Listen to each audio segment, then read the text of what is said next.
Ақ жаулықты әжеме, Асқар таудай атама қамқорлығы үшін алғыс айтамын. Анашым, мен үшін дүниенің бар асылы бір өзіңіз. Аялы анама алғыс айтамын, маған өмір берген. Отан мен жер мен теңескен мың алғыс барлық аналарға. Қуанышқа бөлейін, мерейін, істеміз ағаның нұры жасын. Рахмет бағын ашылсын. Алғысым шексіз мұғаліме. Немересін ойнатар, сәл нәрсені тойлатар, ата жеге мың алғысын. Көңіл беріп тойлатар. Анама өмір сыйлаған үшін, әкеме қорған болғаны үшін рахмет. 1 наурыз алғыс айту күніне орай, мен ата-анама және ұстаздарыма алғыс айтамын.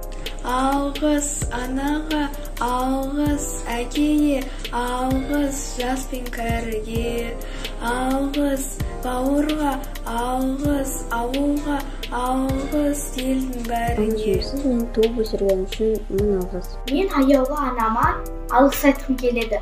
Ол кісі маған өмір сыйлады. 9 ай ішінде баптап, мені өсірді. Анама алғыс айтам, маған өмір